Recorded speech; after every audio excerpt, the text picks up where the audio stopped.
Hello and welcome to the Healthy Empath podcast. I'm your host, Mike Marshausen, here with Ashleigh Warner, a holistic family psychologist. She supports families to embark on a more conscious parenting journey by unpacking, exploring, and healing what no longer serves them. So I am fairly new to her work, but when I did come across it, I felt a very strong sensation, excitement, and desire within me that basically said I need to talk to her, probably because this is one of my favorite topics ever, just, parenting and conscious parenting. And it's not something we always talk about on the podcast, or I bring it up here and there, but it's something that, most of my clients experience, and such an important part of our lives. So yeah, I just felt like we needed to hear her wisdom. So I'm so excited to chat with her. I could feel the sincerity, within her own soul and being, and super excited. So actually, thank you for being here. Thanks, Mike. It's so exciting to be here and chat with you. Thanks for having me. All right. So you talk about conscious discipline, and you help families, right? Like I mentioned in the bio. Can you tell us a little bit about your journey, how you got into this, and why is this work important? Well, I guess before I had my own son, I was working in trauma. So I was working with women and children who had experienced sexual assault and family violence. And the things that we were teaching and working with those parents just seemed like such essential knowledge that I wondered why we were kind of waiting until something went wrong to actually help parents understand this about the nervous system and about emotions and about releasing. So that was kind of my journey into it. And when I had my son, that was my real push to say, okay, actually, I feel like this needs to be a bit more widespread. This needs to be something that all parents know. And then I guess the other part of this was that when I had my child, being a psychologist, I knew that a big part of parenting was about us. But when I had my own child, that kind of just was even more intense for me. And I thought, wow, I didn't realize the depths of how much this is about me. And so again, that was something that I just felt called to share and talk about and spread, because I think that it's not really something that's talked about enough. I think we focus too much on children and not necessarily ourselves and our own healing. So then I guess that I had my son, and I was kind of didn't really want to go back to working in that space. I really wanted to be at home as much as I could. And the more I learned about this and the more I understood it, the more I wanted to share it. And I guess that's where I am now, kind of talking about that message on Instagram and having coaching clients and working with families around how they can kind of heal their own journey and heal their own stuff so that it doesn't transcend into the next generation.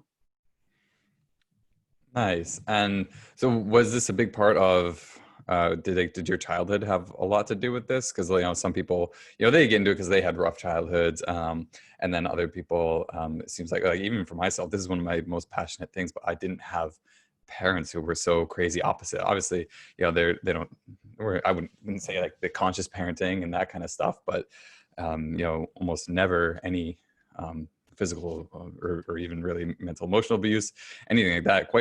Pretty awesome parents, but yet this is something that still excites me so much. So what was what's the case for you? I'm glad you asked that, because actually as I was answering your question, I'm like, there's another piece to that. What is it? So you're absolutely right. This was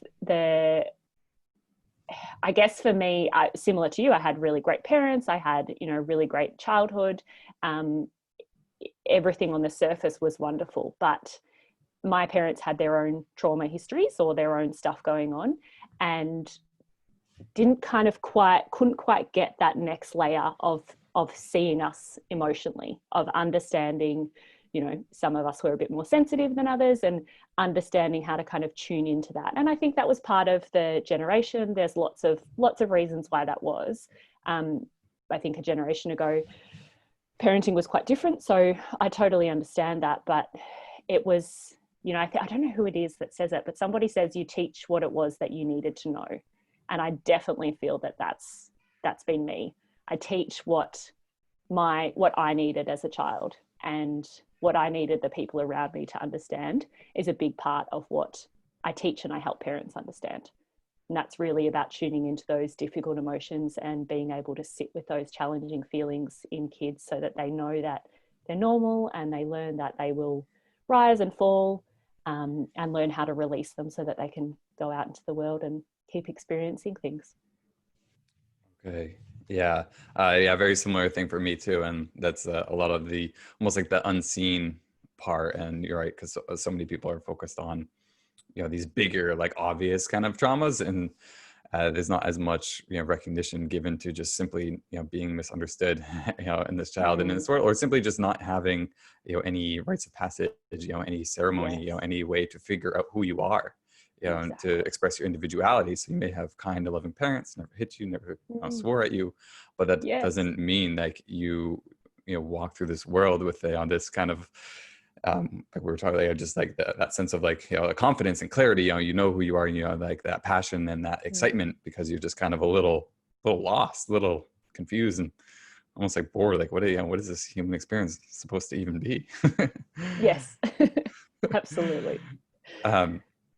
So speaking of generational trauma and healing from so someone asked me this one time, when I was explaining about how, like, and then you're right, like, my parents did probably a way better job than their parents, and then now I'm going to see how can I take it one step further, and I hope my children do that, the same thing. How can I take it one step further?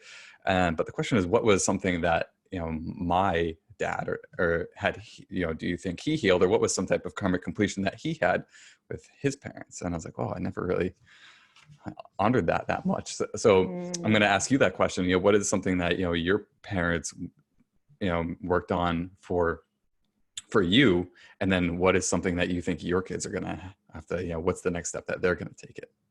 That's a beautiful question. I love that. And I think it is so important for us to be able to reflect on, because I think a lot of people do look at what our parents couldn't give us. And that's an important part to honor and to think about. But it also is important to recognize what they did shift. And I can totally wholeheartedly see that my parents shifted huge amounts of trauma and patterns. And, one is a obvious one was violence and alcoholism in my maternal line that my mum didn't pass down. She stopped that in terms of, I don't know how much of this I really want to share because it's not really my story, but so I'm a bit conscious of sharing her story too much. But there was a lot of stuff in her childhood that she didn't perpetuate and she didn't repeat. And, that was physical violence, there was alcoholism, there was a few things like that are huge that she was able to stop. Intergenerational poverty. She provided us with an education. There were so many of those really huge things that she ended at her line, which I feel so grateful and blessed for. And I guess for me, I really want to take that further and now work on the emotional stuff with my child. So be able to sit with those deeper feelings that maybe she couldn't sit with because of her own experiences and the other work that she was doing. So I think my calling for myself and my children is to really be able to show up at a deeper level and hold space for those deeper feelings that may not be around trauma or big stuff, but that day-to-day kind of stuff. Does that make sense? Yeah. Definitely. A big question. Yeah, very, very similar. And then, so what, in the next generation, what do you think, your kids' work might be? I don't know if that's up to me. That's a really good question, but I don't know if I think that's their journey and they will figure out wounds that I haven't seen. So I don't know if I can even answer that, because there will be stuff that I'm blinded to. Yeah. There'll be stuff that I'm blinded to that they will say, hey, mum, you missed this. And that's okay. That's part of, conscious parenting isn't about being perfect. It's about showing up and healing what we can. So I imagine that I'll have conversations with my son when he's a teenager or an adult, and he'll say, this didn't work for me, or this wasn't enough, and I'll have to sit in that discomfort of knowing that there was stuff that I missed. Yeah. And then that's his work. So that's cool. Yeah. No, that's a good answer, because I reflect on that too. And I don't know. I can come up with possibilities, but like I do find it Yeah, interesting. Cool. Well, thank you for sharing. We know a little bit more about you. And so next, can you take us into conscious discipline? What is conscious discipline? And then, there's a lot of different words out there now, conscious parenting, gentle discipline. A lot of people are familiar with like no drama discipline, just this new, not new, but, this, I guess we'll just call it that. There's a new way of parenting. How do you define that? So the reason why I use the word conscious discipline is because I think sometimes gentle discipline can be misinterpreted to mean that we don't have any boundaries. And I think that that's a really unfortunate misinterpretation of what a lot of us are trying to teach. So the idea of conscious discipline for me comes back to this idea that we're bringing ourselves into the picture, that we're not just looking at our children and, a behaviorist approach, which is a bit of the more traditional consequences, rewards, but we're looking at a bit more of a holistic picture. So when I think about conscious discipline, I think about 6 pillars. And I try and encourage parents to look at all of those pillars when something's going on in their home that is a bit challenging. Because again, I think sometimes parents can take, so consequences aren't great, but logical consequences are good. So then they try and use logical consequences in every single situation, which is just not going to be able to be the case. So I try and get parents to see it in a bit more of a holistic view by looking at these kind of 6 pillars, which that the first one, or they're not in order, but the first one is the relationship. So that's a really big part of our children being able to show up and be their authentic selves and be in the world. So our parent-child relationship. The second one is that we focus on our own healing and understanding what our children might be mirroring in us or bringing up for us, and we work towards shifting that. Again, I think that that's a really important part that isn't kind of focused on, as we talked about before. Meeting inner needs, so children who are, hungry, tired, don't have enough autonomy, then it's going to be hard for them to be able to engage in a cooperative way. So that's a really important thing to focus on. Emotional regulation, so that means kind of helping children release their big feelings, helping them regulate their nervous system and come back into balance. Because again, that's probably one of the main reasons why kids act outside of the way we would want them to. And boundaries, and then collaboration and problem solving, which is just about kind of being on the same team as children and teaching them ways of communicating that mean that we can kind of get down at a level and understand that they're having a challenge and we're having a challenge, and how do we work together in relationship to come up with a solution that works. So I guess when I think about conscious discipline, they're the 6 pillars that I think about. And that's what I kind of encourage parents to look at, is that you're never going to have one simple answer when you're thinking about discipline. It's about this holistic view and trying to think about which of those pillars needs more attention for this particular challenge.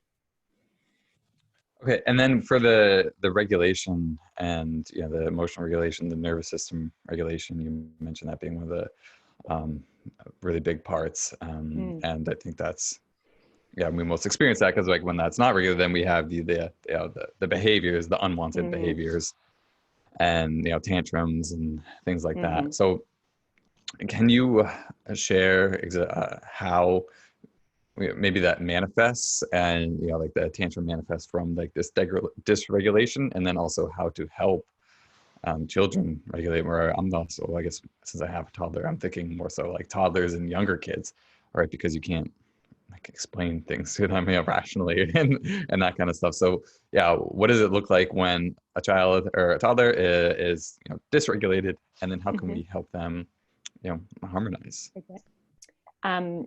Yes. So the first question was what does it look like? So every child will have a different pattern of dysregulation. Some of them, their body will speed up, so it will get really fast. And then you might see that they might hit, they might be really impulsive, they might be pushing boundaries a lot, saying no a lot.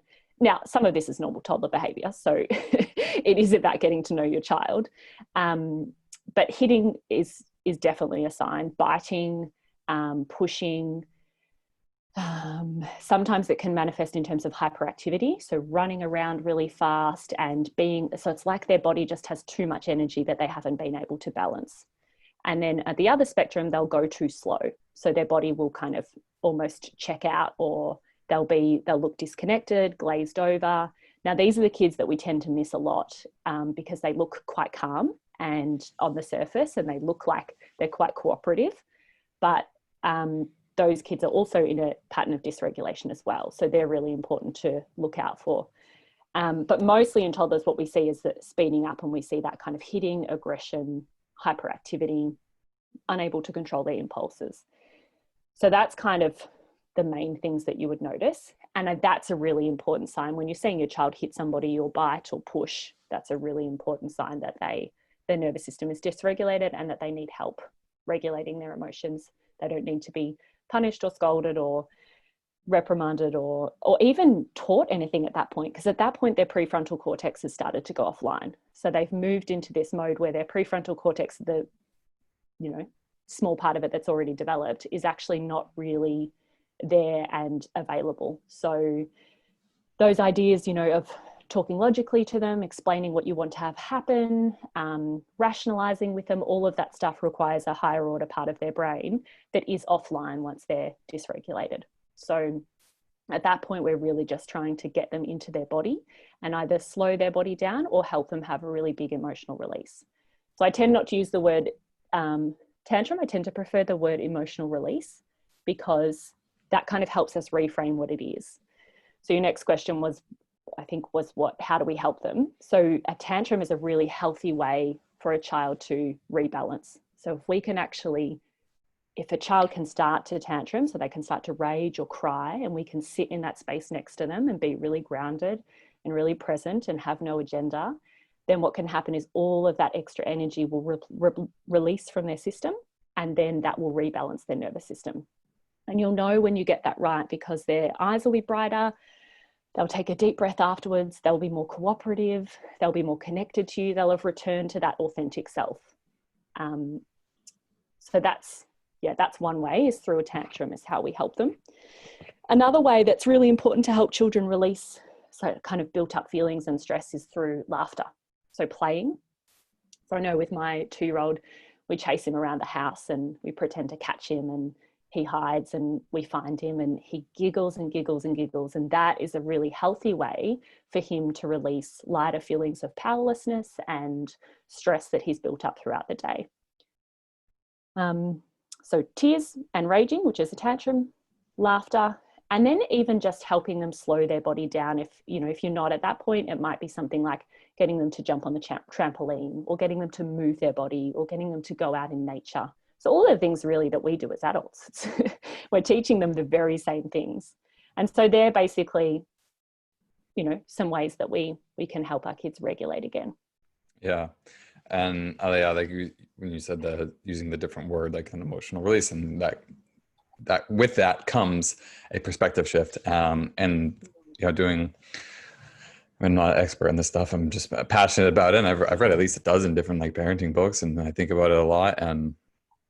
And that's what I've really come to notice is like one of the biggest parts is just looking at it all differently, right? So many people want, how do I just either make this behavior stop, or how do I do this, or how do I get this result? And, parenting this way, it really isn't about that. And you have to switch to just, the way you see everything. And then also a lot of it is about prevention, unfortunately, because even when I talk to like my mom or whoever about like different kids and situations behind, but like they keep coming back to like, yeah, but what do you do in like this situation? And then just like wanting like to make sure like that either stops or never happens again. And it's just like, like unfortunately there's a little more to it than that.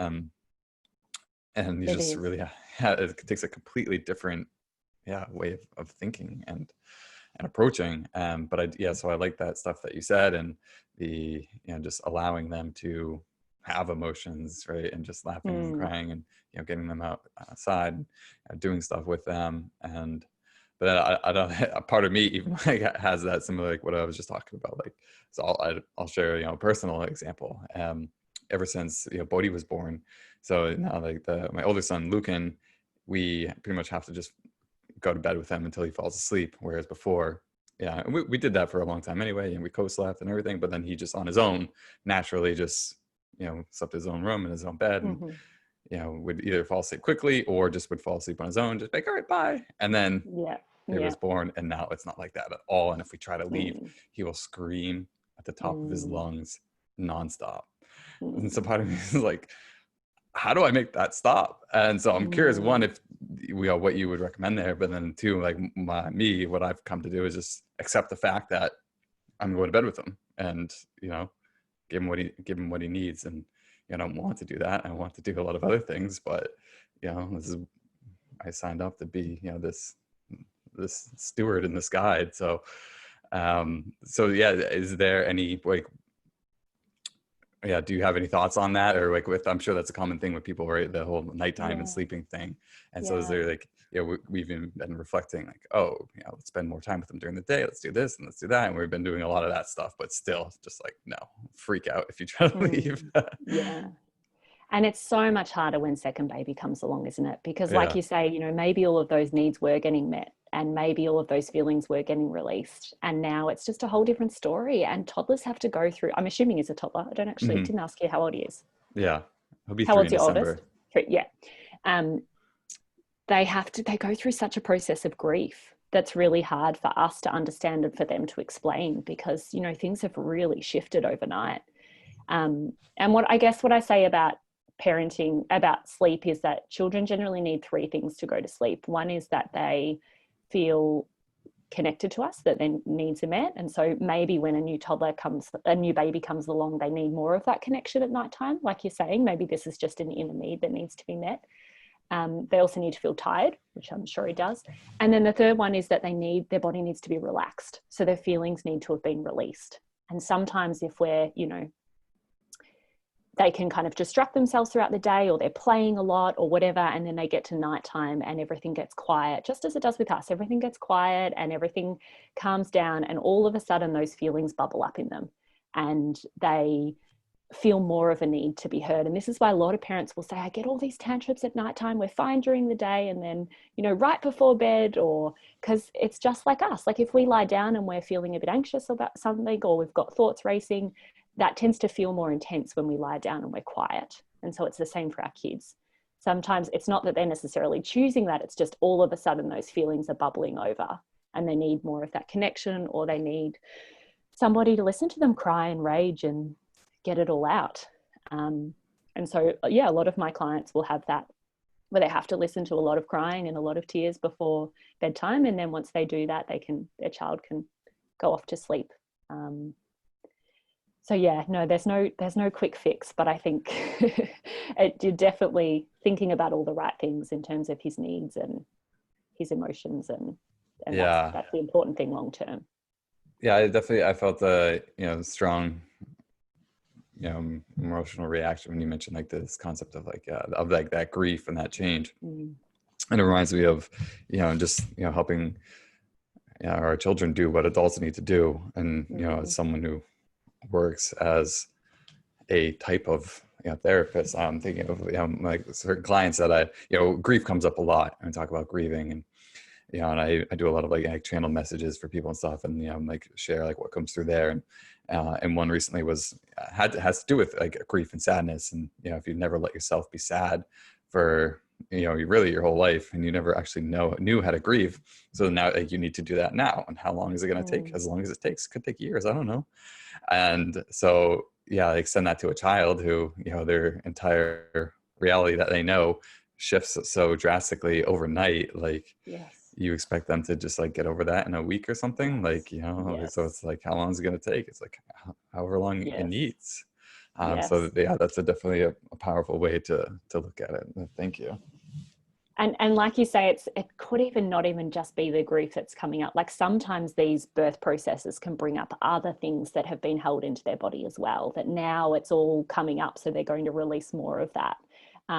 So sometimes we have our agenda, or we think we know what it is, but actually it just, like you said, we have to kind of step back and take our timeframes out of it, because there might be other stuff that he's bringing up that now is the right time for him to release.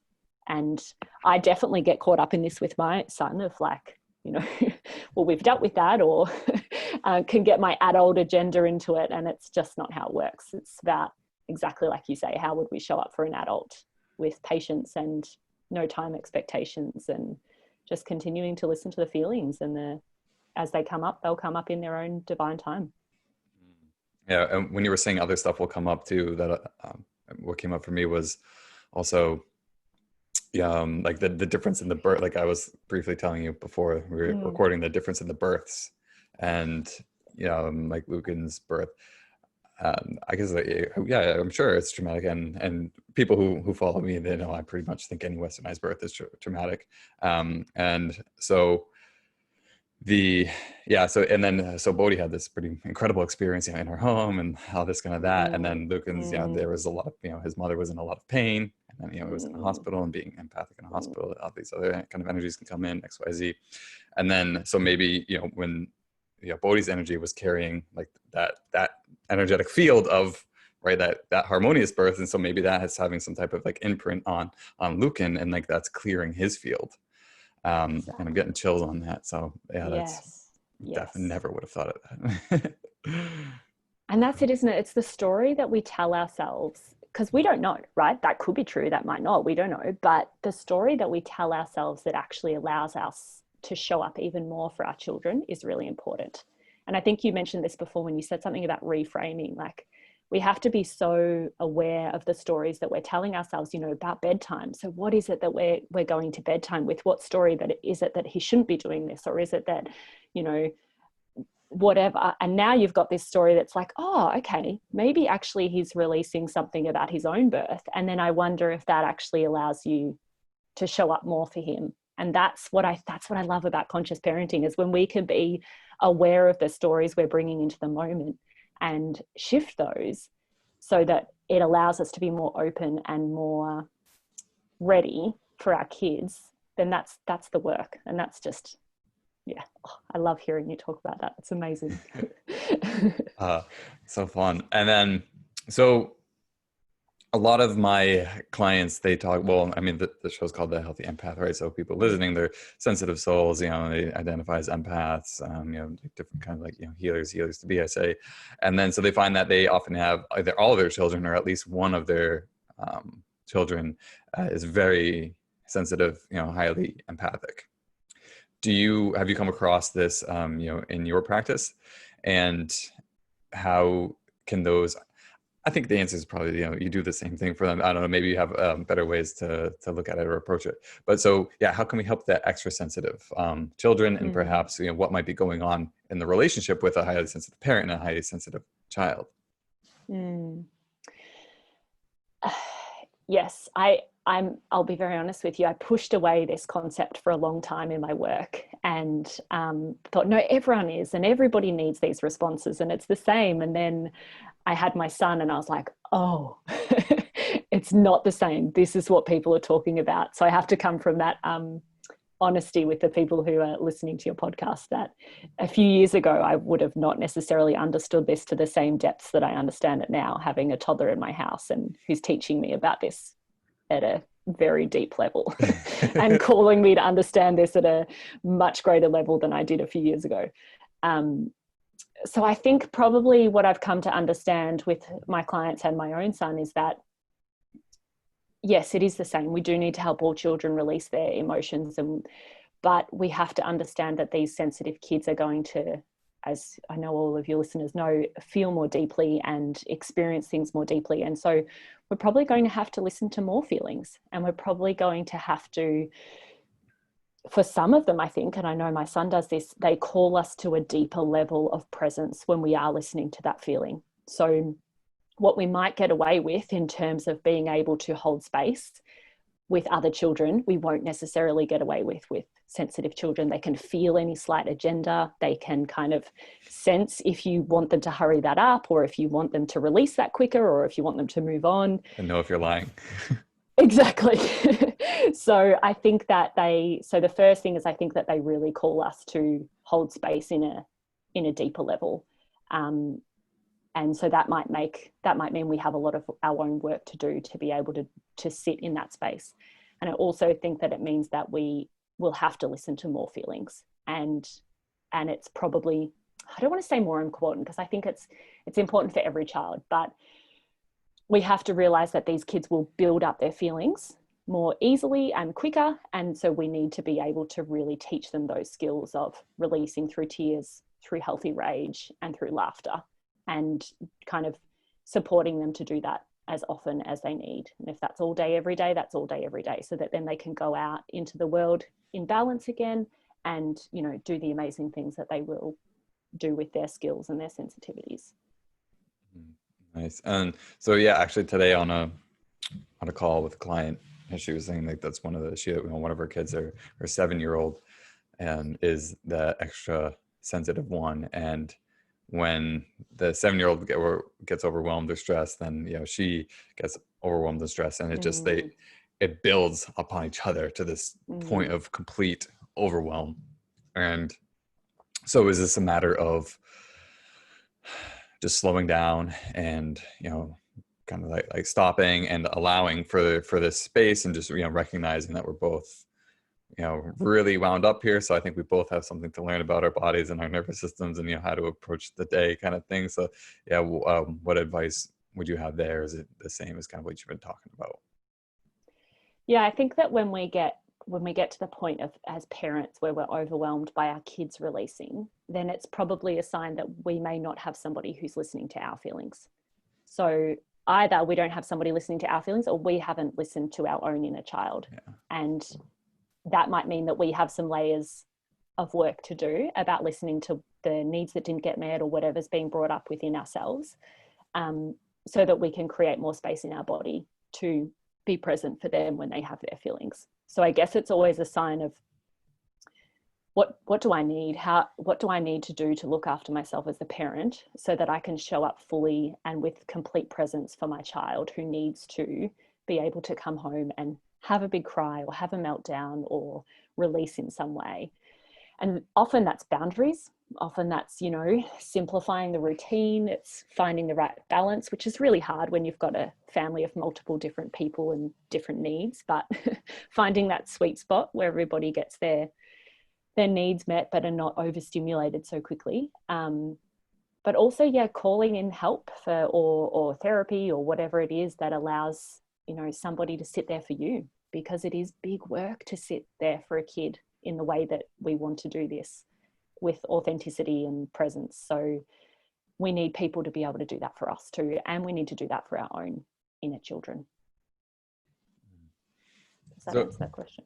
Yeah. And so is well, the question here has to do with, all right, yeah, so reflecting back onto ourselves, right? So, you know, if we're teaching our kids all this stuff, then of course we have to role model that, and, you know, we have to regulate our own nervous systems, and, you know, process our own emotions, and that kind of work. So what kind of work do you have parents do on themselves? Is there a certain type of process that's you think is helpful, or, you know, do you do some type of inner child work, some type of shadow work? What do you think is required of parents to show up the way that they need to show up for our children right now?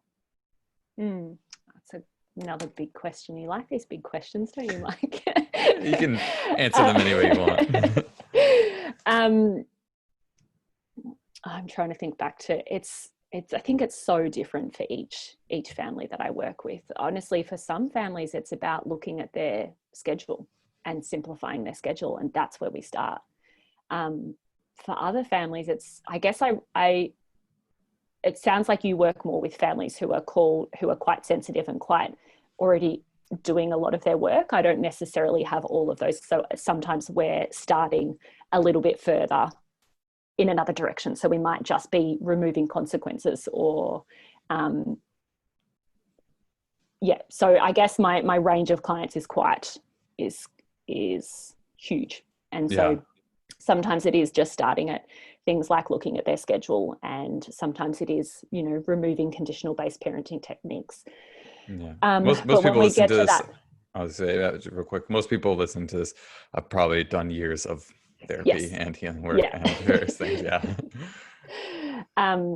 So when we get to that more deeper work, I don't have a specific process. No, I think it's I'm trying to see if I can think of an example of something that's occurred recently, but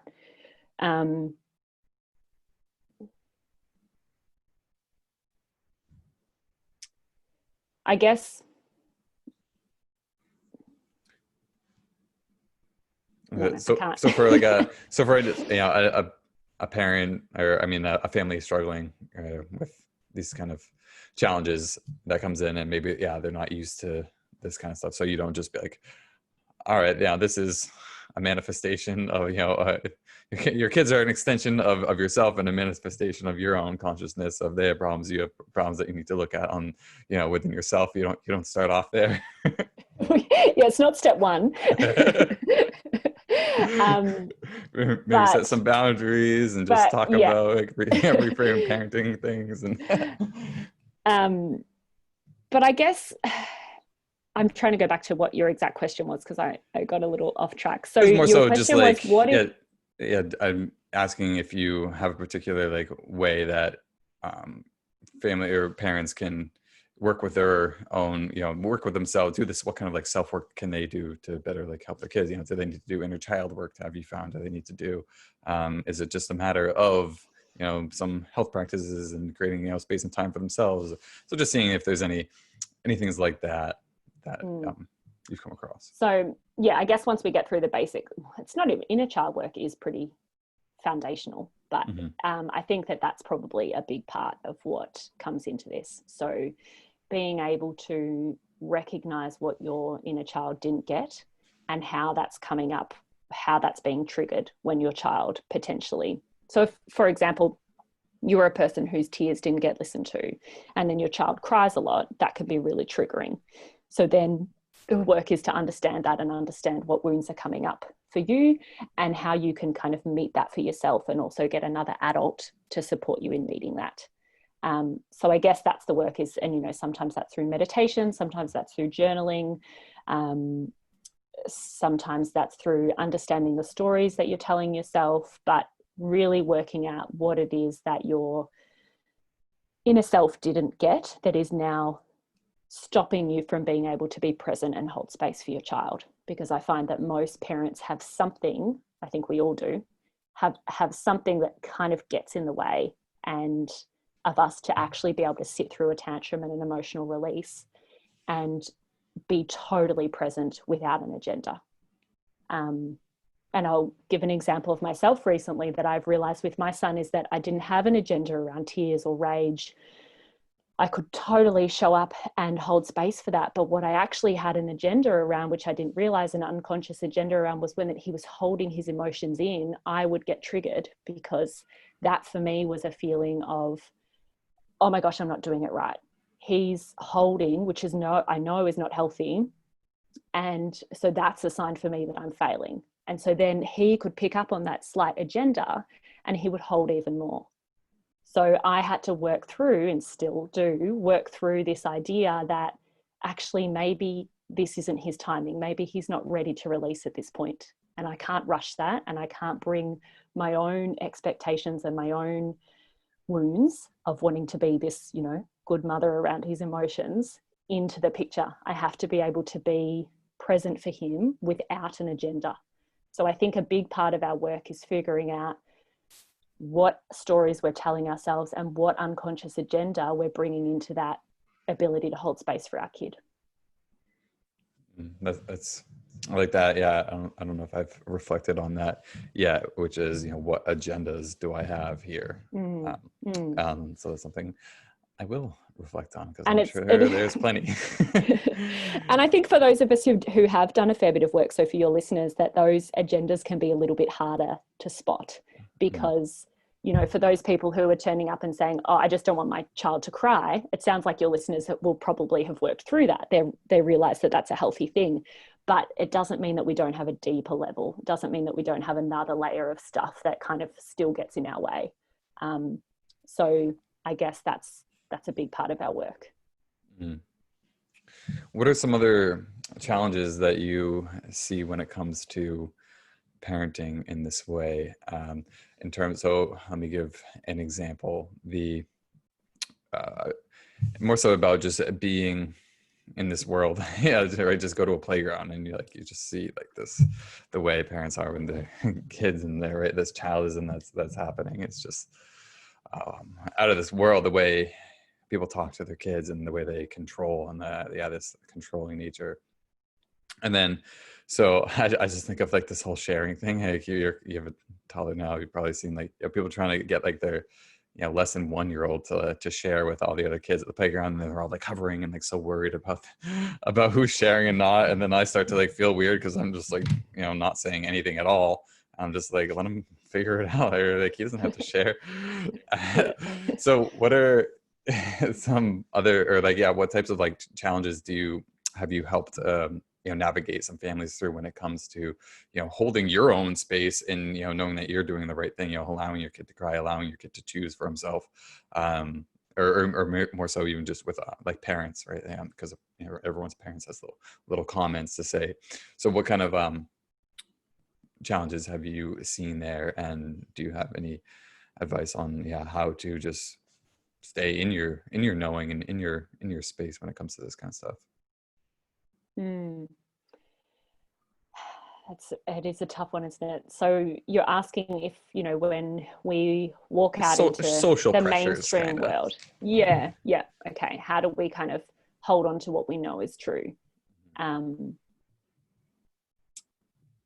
Again, I think that depends on what's coming up for each person is what's making us feel wobbly.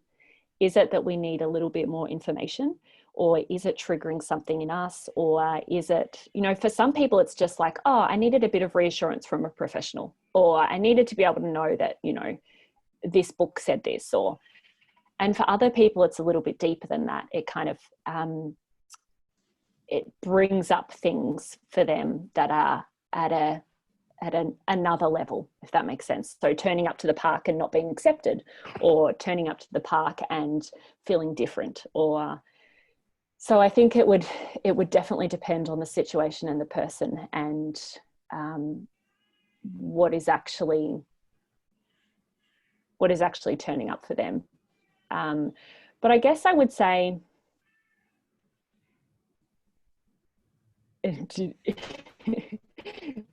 that unless we can't control other people's relationships, and we can't control what goes on around us, and all we can really focus on is what we do with our children. And I think that finding people around us, and finding support people, and finding therapists or whoever it is that really confirm and help us feel solid in our decisions, helps us show up with lots of integrity and intention. And I think that our children can feel that. So we kind of need to do whatever it takes to make us feel solid in our parenting choices, because then when we show up to the park with a different approach, our child's going to feel that and be okay with that. Whereas if we show up with a bit of a, oh, am I doing it wrong, or questioning ourselves, or constantly comparing ourselves, then it's really going to make us wobbly and not feel like leaders in our child's life. So I guess it's about figuring out whether it's information, whether it's support, whether it's other like-minded people that can help reassure us that we're on the right path. And that's probably what's important there. Yeah, I also got a really great answer out of that, which was kind of for like the scenario I had in my head, right? So you're at a park and you're doing something, you have a different approach with your children than what's happening around, is staying focused on your relationship with your child. Not what Beautiful. other people are doing, not what other people are saying, or more so, it's more so just, your thoughts and your worries, but staying, in that space between you and the kid, and then almost like ignoring in a way, like a boundary. what the other people are doing or what they might think, and then just staying focused there. So I think I like that word, focused. Being focused really, on your path and that's great. That's a good answer. And lastly, I'm curious about also if you when it comes to this work and families, but then also the relationship between a parent and actually I thought of an agenda. So real quick note. So I remember the first time that Lucan started being the more aggressive kid playing, right? Whereas before he was always just so calm, so gentle, and kids would like rip stuff out of his hands, smash him in the face, and he just would just be like, Okay. And then you're right, that makes you feel so good. Like, oh, look at my, peaceful little boy. Yeah, my sensitive, yeah. But then all of a sudden when he's like the tyrant, it's just like the worst feeling ever. So I definitely Yes. have an agenda about, being this Mm. like the peaceful warrior, right? Like expecting him to be this like holy already, right? This, Mm. I Oh, feel, so important, isn't it, to recognize? Yeah. oh, Yeah. funny. But so the question I was starting to ask had to do with our relationships with our parents, as adults. And because something I've been reflecting on for myself is, with my mom, I'm very, very, a lot of times short and reactive. And then of course that plays out to, also my wife. But I'm sure that stems from when I started doing that as a child to my mom. And of course, from her perspective, it's, just, oh, you're fresh, you're naughty, you're short, you're this, you're that. And then it was just, I simply got a label, and then there was no self-reflection on, her part, or no kind of joint, understanding. But we were talking about recently, and we're probably going to work on it. And then I catch myself doing this to my wife too. And then, and then I just quickly apologize or make a joke out of it. And, and then, so I'm not quite sure what the question is here, but, do you have, or how have you seen this kind of play out when it comes to parenting our children, or still, continuing to recognize that, right, it's called like conscious parenting, but you're also still, many of us, not everyone, I'm 30. So anyway, I'm so she sees me as a child. I still have a parent. And then, so for them, there might be this element of, she probably thinks she's still parenting. So sorry, I don't have a super formulated question for this one, but Okay, we'll roll with it. do you, is there anything you can touch on there as to, like, how are the patterning when we were children, it plays out later in our life with our partners or with our still parents? So I guess the first thing that comes to mind is that, I don't know if you talked much about this on your podcast already, but the idea of subconscious pre-programming. So the way that our kind of brain develops is that in those first 6 years of life, basically, is we're like little sponges. We absorb everything, and we absorb patterns of relationships, and we absorb ways of being with emotions, and we absorb those unconscious responses from our parents. And we take them as, this is how we need to show up in the world. And so that patterning, it becomes really strong. And that becomes kind of our foundation. Now, it's not that you can't shift that. We all know that healing, well, I should say, I want to reiterate that healing is possible for all at any age. But those first few years of life can make things really feel really strong in our body and make those patterns really strong. So then when we move back into our family of origin, when we kind of go back into those relationships and they do their dance, they do their steps and their roles, then it's really hard to kind of go back into that relationship, into that dynamic, and shift. So we might have shifted some of those roles in our outside life, but when we move back into that family of origin, that patterning just kind of comes up, and we step back into those old roles. And I think this is really a common concern for a lot of people is, I've shifted this in this part of my life, and then I go back and I talk to my mum and I'm just like that teenager again, or I'm just like this.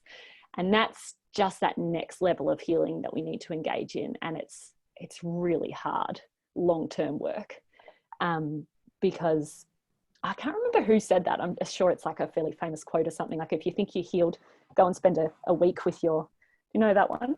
If you think you're healed, Yeah, go I and think spend a it's week with your attributed family to on Ram Dass, holidays or but something. I'm It not is, sure if okay. that's actually where it started, but I see that quoted with his name a lot. Right, there you go. So yes, I guess what we're dealing with, what we're facing there, is that really early conditioning that feels really strong in our body and feels like this is how we need to show up in this relationship, and that it takes an extra level of conscious awareness. And I'm not talking about this from a place of being perfect with my family of origin. So please don't let me come as like some, yeah, this is work that I am still doing myself as well, is that when we step back into those roles, to bring another level of conscious awareness to our patterns and our habits, because that's where the real healing will occur. So I think that was your first question, is why do we kind of get caught up in those roles? Yeah. So I guess that patterning from those early years. From that early years. And then I guess that kind of comes into our other relationships, that turns up in terms of our marriages and our attachments and the ways that we show up in other relationships. We can kind of fall back into those habits and those ways of being because they're so familiar, and the brain wants things to be familiar, but it's not necessarily what we want it to be. Does that make sense? Yeah, thank you. So you have an Instagram, and you have some really cool posts on it, and they're all like, short, like little quotes or saying. Well, what is that process like for you? How do you come up with that stuff? Is it like, do you have like a whole notebook like stored of stuff, or the like little pieces from places, or do you just kind of like almost like you're like channeling it from like that creative, part within you? Yeah, I think it just comes up from the work I do with clients, or my own healing journey, or something I see in my son. So it just, along the day, something will pop into my head, and then I don't kind of sit down and create content. It just kind of comes to me when I'm, I don't know, maybe not being so mindful, washing the dishes or something, and it will just kind of come into my head, and I'll quickly note it down. So no, I don't have a process. I don't sit down and create content ahead of time. I just do it when it, inspired by probably my own healing journey, my own journey with my own relationships and the clients that I work with, and the work that I'm witnessing them doing. That's probably where most of that inspiration comes from. Cool. So where can people follow along? What's your Instagram? What's the best place to connect with you, work with you, all that good stuff? So my Instagram is Raising Humans Kind, and that's probably where I show up the most. So I try and post regularly, although I'm about to have a baby in a couple of weeks, so I'll probably be taking some time off that. And my website is holisticfamilypsychologist.com, and I have a couple of courses there, and I do email consultations, and I'm not doing phone consultations now, but I will once I return from leave after my baby. And those courses are on conscious discipline and learning how to help our little kids emotionally regulate and release those big feelings. So a lot of what we talked about today. Beautiful. Thank you so much for sharing. What's your, real quick, this recovery post-birth process look like for you? Are you gonna, do you have a plan? I've heard like different things that people like to do, or like 40 days of no work, have someone do everything for you, or you just kind of gotta give yourself time to rest, or anything in particular?